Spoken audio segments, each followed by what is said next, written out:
Yeah, I'm also gonna try the whole YouTube dual stream thing again. That's the other thing I'm trying to figure out here.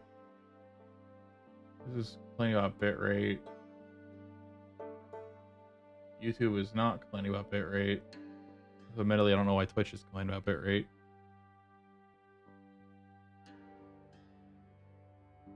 Alright, yeah, but then as I was saying, for the YouTube side, I played a little bit of this off camera, like about an hour's worth, but I didn't get through childhood. As you can see, yeah,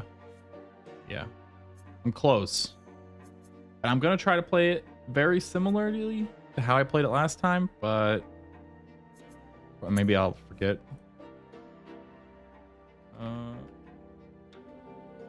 Sir Happyless Brante.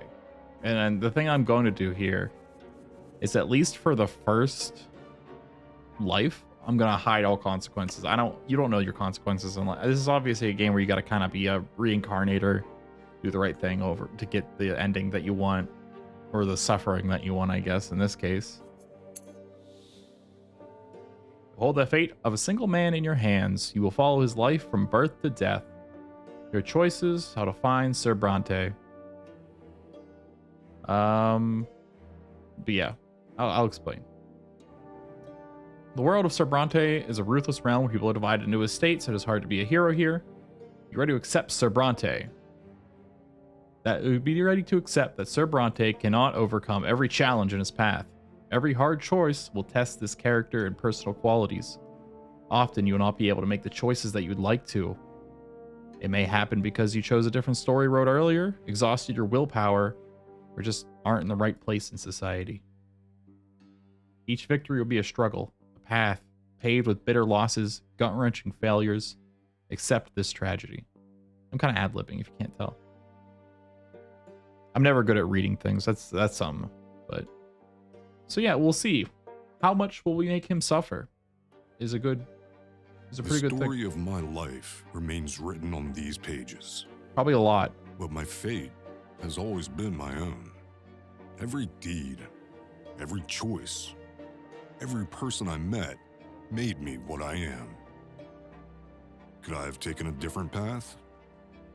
Could I have found a different calling? Altered the very course of history? And what price would I have to pay? Everything.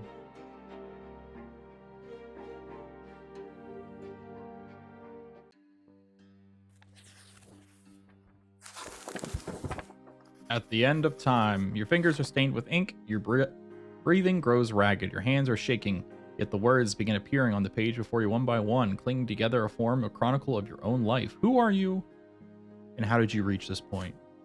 You were born and raised, lived your entire life in the blessed Archaean Empire. In this land, a man's destiny is predetermined at the moment of his birth, whether humans or Arcanian, nobleman, priest, or low-born commoner. All bend to the divine will of twin gods. Yet each life is not but a single cog in the universe's immeasurable machine. Memories come flooding back. They engulf you in a merciless wave, blinding together the days thrice dead and gone. The dreams of your childhood, adolescence you spent in the capital, years of peace teeming with life and a war drenched in blood. High ranks and noble deeds and lowly deeds. Opulent places and secretive city backstreets. Fields of battle, faces, so many faces, people you held dear, and the people who walked this road by your side. Such is your life, now exposed by ink abrupting onto the page. With every step, you sought to change the world as you saw it fit. The choices of your upbringing, a path you carved through your youth, the fruits of your struggle, consequences of sacrifice, all of it led you here to the end of your time. And each choice had a prize, or a price, and a prize, so maybe. Now, years and years later, the crossroads of your life echo in your memory. Pain and joy inextricably intermingled. Could you have taken a different path? We're going to find that out. All right, and on the verge of death, you seek answers. The last and most crucial question of all, your life. All the past in your life, why did you walk this one? What determines a man's destiny? I'm probably going to not read everything. I'm gonna skim and then read what I think is important to get the point across. Feel free to read along as much as you can. I'll probably go kind of slow, so you won't have any issues. Man himself, your life has always been yours to live. You made your own destiny, the world around you, the path charted for you by people in age and society in which you lived. Higher power. Your destiny is forged by power greater than your own will. There is no destiny. Destiny does not exist. There is no destiny. We create it. There is no higher power guiding your life. It's all just a wild jig, a chaotic tangle of innumerable human wills, actions, and accidents. Only I choose my own fate. This is what made me truly free. What are you right about that? Is it all true? To learn the truth, you have to return to the beginning. The story of a man named Hapless Brante will live once more. I can't do the thing I normally do in games. Although I think I haven't done that on stream yet. Where I just do the old separation thing. Normally my game would be like Hapless. Let me think about where I need to put my camera. Honestly, this is fine. The only thing I'm blocking relationships. You don't need to know about relationships. Childhood. This is where it begins. You are a small child learning to live in the world you were born. Everything is new, baffling, and unforgiving. Long, trying life stretches before you. So many feats and faults. So many fateful choices to come, yet you are already sowing the seeds of your future self. You are learning to live and survive in this world, looking for a place to call it your own, choosing your own future destiny. Who will you grow up to be? Me. Chapters, adolescence, childhood, youth. You'll live the hero's coming of age. By the end of the prologue, you determine the estate and the future occupation of the hero. Only in adulthood can you really start to influence the world around him. Who will Hapless Brante be? Childhood. You're a small child learning who you grow up to be. Events in his personal life can happen in this chapter. Okay, so I can explain some things here pretty quickly that I was able to figure out before, so bring everyone up to speed with where I'm at. I got this one last time I played. I got Insight, and I'll probably end up getting it again just because I'm going to choose the exact same things that I started with last time. And these are what you can get just by going through and selecting certain things. I've them turned off, so I didn't know, but this one obviously be very perceptive. Die. Train with your dad. Kiss the sword. Here we got our destiny. This just shows the same things. Yeah, I haven't looked at any of these yet. Oh, those called nothing. Never mind. Personality. This is who we are. We're lowborn. We're a child. I don't know what this is about yet. I assume you could die 4 times before you to restart the game, maybe. These are my stats. I am inattentive, spineless, but I am ready for action. This is my house. It's tarnished. It's moderately wealthy, but it is peaceful. And this is my brother, who we can find in the family. So here we have my grandfather, Gregor Brante. Real piece of work. He is a noble. My dad, Robert Brante. He likes me a little bit. He seems okay. His dead wife, my mom, my brother, who is a nobleman, and me, who is not, and my sister. But with that, we can get back. You have spineless and attentive. Yes, this is what I talked about before. Destiny, all this available. The end chapter.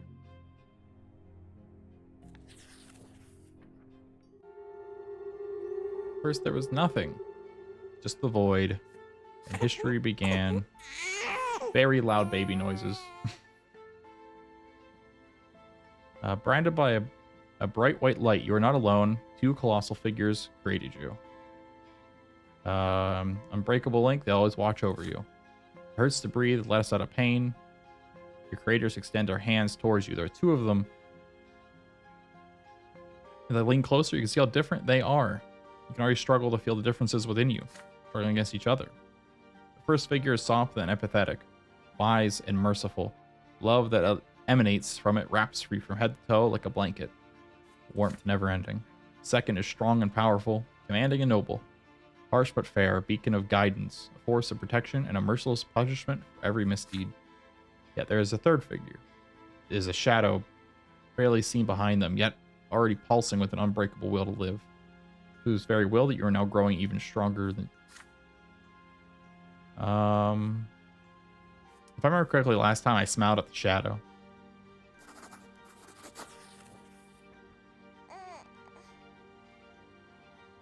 Your mother exchange looks and start talking.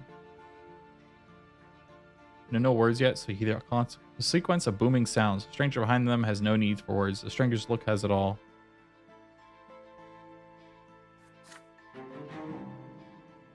Willpower 10. Oh, okay. There, baby. Don't cry. This is our secret now. Then the shadow melts into the light. Yeah, no, I think I was going to do that last time, but I didn't. It's like, it'll be a little different. I'll try my best. I'm trying not to spoil it, to get myself, I don't want to say spoiled, but like, kinda spoiled. Days go by, you learn to tell your parents apart. You recognize father by his heavy breath and strong, cold hands. Hello there. Your mother's voice, however, follows you day and night. My, you're growing so quickly, my child. There are 2 more children in your family, Stefan and Gloria. Gloria sings songs. She often dresses you with tight clothing and gently holds you to her hand. Stefan likes to sweep you up and pinch you and toss you into the air. Oh, look, it's your brother and sister. Yeah, but you're my little brother. We gotta play together. Yeah. I was gonna be charged because you were born a commoner. Be quiet, you. He doesn't understand yet. Come on, baby Happulus. Let's go play in the yard. It's a hot day outside, and you hand it to your sister. There's another one to help you giant stone stairs. When you sit on the ground, you start exploring the sparse grass in your finger. It tickles, and the sky far above from you is a gigantic pillar, perfectly straight stick made of light. Why are you staring at the shining pillar? It's not going anywhere. I want to play hide and seek. Just a little baby. How's he gonna play? Then you hide him. I'll try to find both of you. You have no idea what you're talking about. The sport of them is a happy cooing. This is strange but exciting. Gloria takes your hand and walks you through the yard. Your sister takes you behind some thick bushes by the tall wall. You can't see home from this place and is crawling with bugs. Puts her finger to the mouth, then she's gone. Gloria can no longer hear Stefan's voice. Gloria is nowhere to be seen. You feel colder. The bugs are no fun to play with. You was sitting here alone for a long time, completely alone. Nobody checks on you. We sit there and wait. We're a baby that can die very easily. So funny. Just enough to sting a little when the bug bites you. Your mother leans over you, greet your face with happy, and show her the finger the bug bit. So that's where they took you. So yeah, I was very perceptive last time. On accident.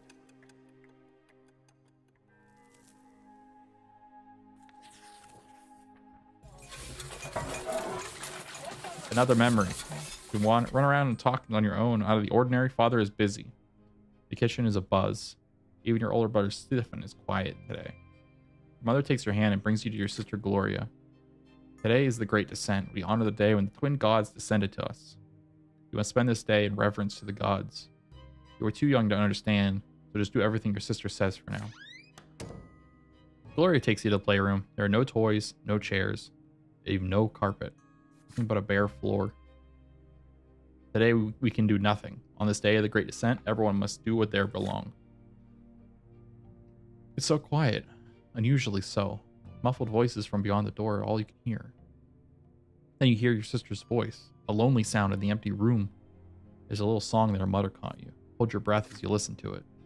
When the twins came down to earth, they brought the lots for every birth. Let us count them. 1, 2, 3. The twins made them for you and me.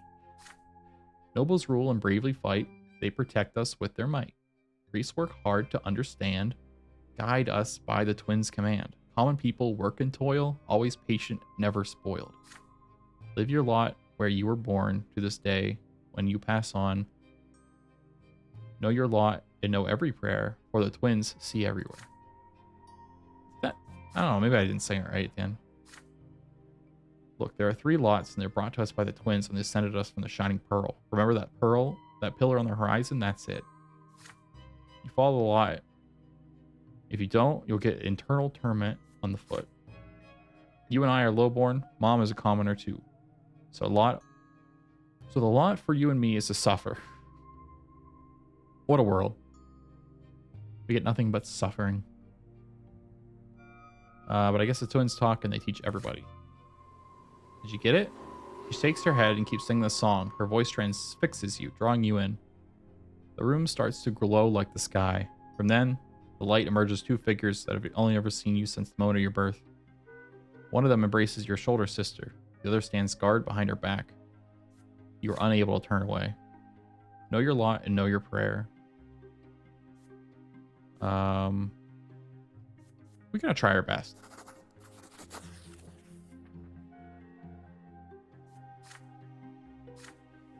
Yeah.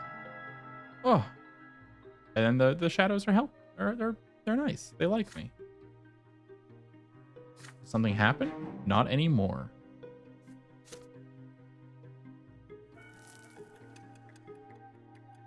Childhood, 3 years. We are 3 years old. Keep that in mind. You're starting to understand more and more what the adults say. Your family is an unusual tone. Your father is a nobleman, but not by birth. His title has been earned through great service. Because of this, you were born a commoner, but your father says you may not yet come unto nobility. Together with Mother, you read the heart of many poems about the divine twins, the twin gods who reside upon the shining pillar. Mother calls these poems prayers. Again and again, you try to discern the shapes in the sky. The shapes of the gods strip the holy light that shines the sky all day and night, but the light is too blinding. Greatest joy, you can no longer as insurmountable object, insurmountable obstacle. You climb up and even jump. Although you keep falling, you never stop being curious. Now spends less time playing with you. Playing with commoners is beneath him. So they get invites. One fine evening, your father gathers you to the sitting room and announces me. You'll have another brother or sister. Soon, you'll be an older brother too. Doesn't really matter whose youngest you'll be. You'll love them anyways. You find stories of war, general, and rebellions quite enchanting. Your father approves your fascination.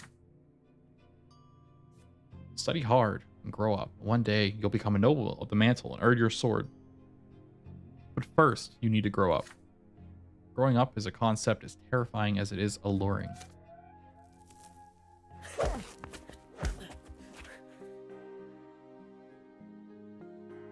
Okay, so you keep staring at the carpet. You are ashamed and proud. A scratch on your hand stings a little. Stefan is standing next to you, sniffling in pain.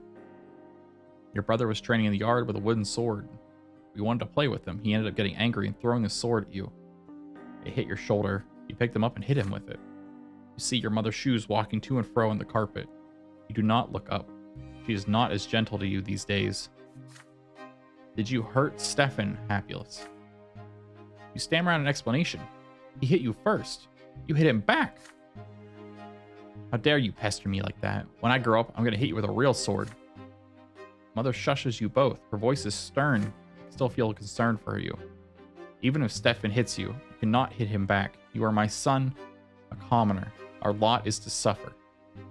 His sacrament is coming upon us soon, and he'll rule over us. If you hurt a noble, you must be punished. That's your lot. The sooner you learn it, the better your entire family would be. You look at Mother in fear. Okay, so. Considering I am taking I'm going to explain why I start doing what I'm doing now. Because before I was a baby, honestly, you could choose any of those and it would be about equal. But now, this is where I thought this game gets interesting. At least for this original playthrough. See what happens. What do you think a 3-year-old will do in this situation? Knows nothing of the world. I mean, by the way, he's 3. I doubt he could even speak, let alone anything. But I'll put that aside for now. It's a very young child. To me, and the reason that I chose this was demand an explanation, because kids are always going to ask why. At least that's what I think. I feel like that's what Hapulus here would do. Young, small, Hapulus Cloud. You begin asking questions. Why are you born a commoner if your father is a noble? If you have a father's name, why can't you have his lot? And if you can't choose a lot for yourself, if you don't think like one, if you don't like the one you have, Mother is stunned. How dare you? I'll violate my lot if I start explaining it all to you. And thus we get the crap beat out of us at 3 years old. a bit that's, but you know, maybe it's all right. See a book on your bed when you come up the stairs later that day. The Teachings of Gustavus, Volume 2. I am 3. How go? Am I not 3? Hold on. Destiny. Actually, myself. 3.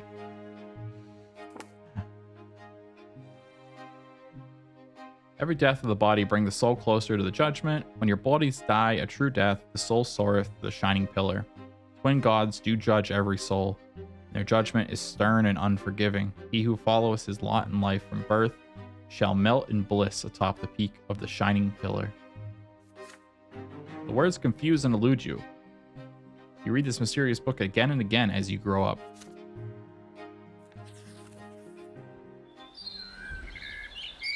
Gloria's rhymes. Mother stays in her chambers. Each passing day she grows heavier. Her features get rounder. One day she takes your hands and puts them on her belly. You feel the movement. My sibling's coming. Gloria walks you to the yard. She sings you songs and tells you stories. Want to hear a rhyme? I wrote it myself. Also, here's a little quick little read if you don't remember about my sister. I didn't give you too much time earlier. Writing poems is only for noble. If mom hears about it, I'll get flogged. You remember how you got flogged? Our judge is my second father. In the past, if I had another, mother says the twins are great. Says we should not fight our fate. Brother loves to jump around. Please don't fall on the ground. See, I wrote a little rhyme. Please don't tell them that it is mine.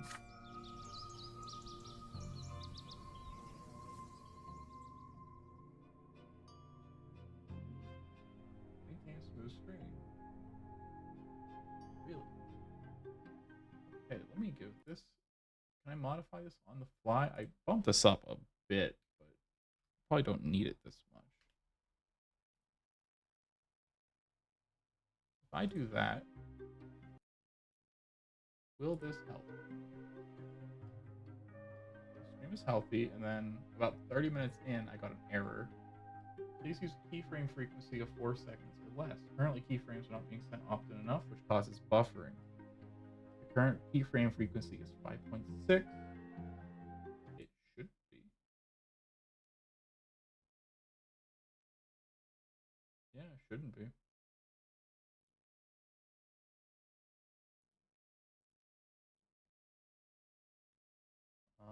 Yeah.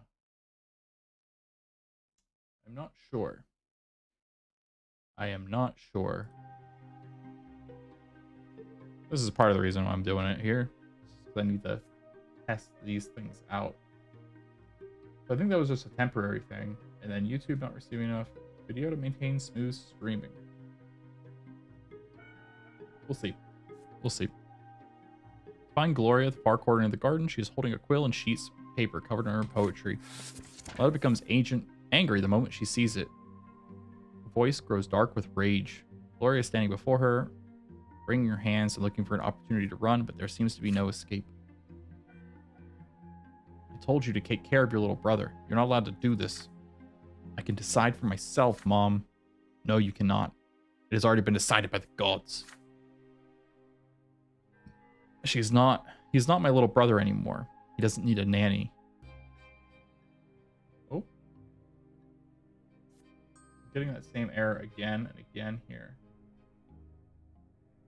Interesting. What if I put it down here?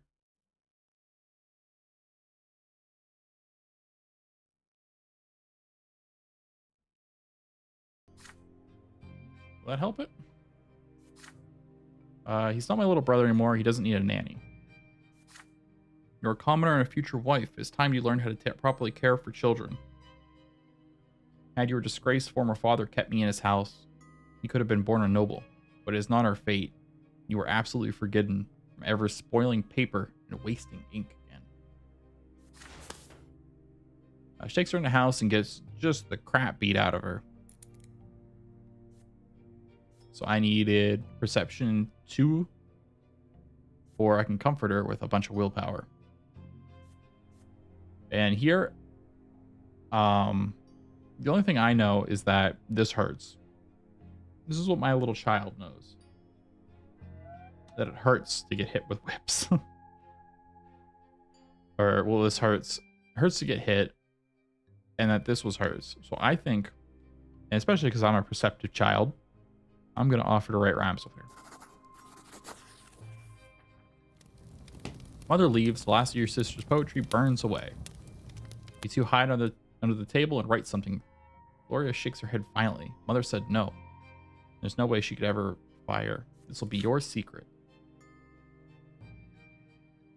And you read it together. It's a book of poetry about eternal love. Gloria clearly adores it. Decide to write a poem of your own. She writes the line in a static voice. And you repeat it and after her and offer a rhyme of your own. She nods happily. You do this until the day ends. You've written a poem about your own and learned it by heart. Not a single line which has been committed to paper, which means it stayed true to your mother's rule. She can't punish us if we don't write it down. I mean, I'm pretty sure word of mouth would be more common here anyways.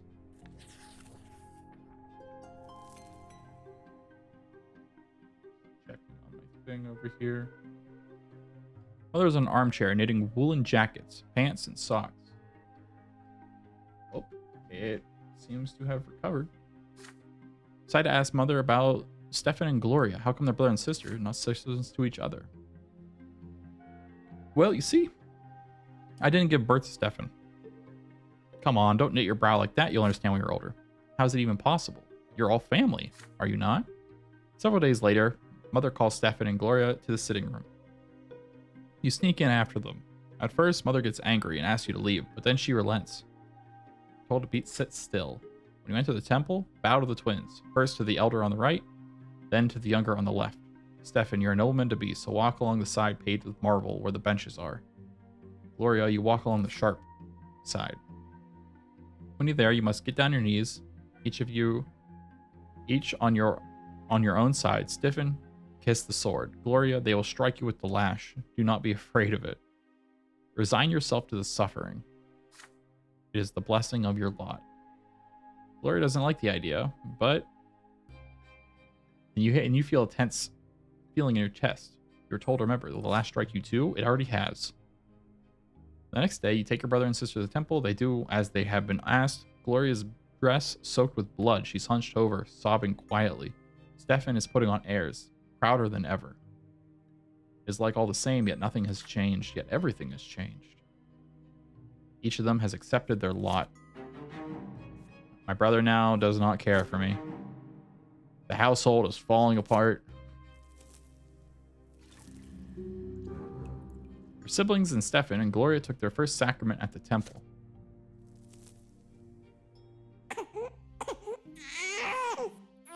And I have a brother. You promised to be the best brother in the world. You'll never hit him like Stefan has to you. It feels so strange to have an older brother. Just the other day when you're feeling the youngest in the family, but everything is different now. Your parents named your little brother Nathan, and Mother spends day and night by his side. Nathan cries all day long. Ugh, ate too much. You run to your mother's bedroom. You miss her smile so much. You walk in without saying hello and give her the knitting, but instead of gratitude, you get an ice-cold, exhausted stare. Nathan is also there, screaming. Go away, Happulus. You're bothering me. She spits these words at you through her teeth. Enough already. Why aren't you going to stop? I just want some peace and quiet. Starts shaking. Mother leaps across the room and starts shaking Nathan with malice in her eyes. His cries get even louder. She looks so tired from his never-ending screams. You were scared of your mother. You're also scared for Nathan. Once again, I'm 4. How would this ever work? This one is an actual thing. But like I said, I got flogged by my mom before, so I'm gonna run to my dad. You run out of your father's study, pleading for him for help. Father gets up immediately and runs back with you. And embraces her and baby Nathan with all of his might and his love. She screams at him at first, crying how she is tired of everyone. And he whispers something in response, takes Nathan from her, says she should lie down and rest. And suddenly, Nathan stops crying. Mother looks around and sees you standing next to father. Please forgive me, my son. The twins know I didn't want to hurt anyone. Mother's face is covered in tears. Everything will be all right now, father tells you. You can go. You leave in quiet joy as mother calms down and Nathan falls asleep. Father won't let anything happen. And I got a brother.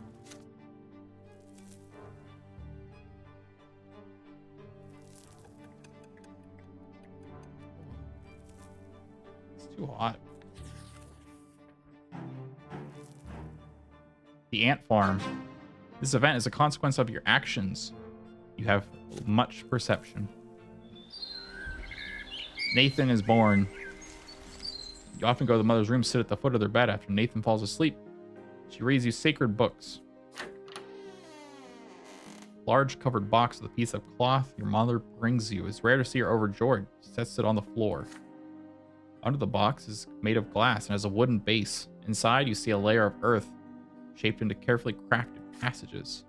This is my gift to you, an ant farm. It is a little world in a small box. You can watch them through the glass. Look, this is the queen. She is the reason all these ants were born. Watch the colony at work. Turns out there be a method to the ants' chaotic movements. Every one of them has a task to perform. Some of them have larger mandibles, protectors of the colony. They can draw blood from your finger. The others work around the colony, repairing walls and clearing debris. There are also workers who collect the food, put it in a special tray, leaves, bits of meat, maggots. You take a worker ant and put it next to the food. However, the insect has no interest, begins circling the tray aimlessly. Mother takes a stray ant and puts it back where it belongs. Why did you do that? The ants cannot do what they weren't born to do. Each of them has been born for their own job. Only the ants could do whatever they wanted them to. This is your gift now, so it belongs to you. Maybe Mother's presence is the reason that it won't obey you. Actually, might have to call it. I'm not feeling great. Like, all of a sudden. So, I'll be back with this eventually, but what the hell?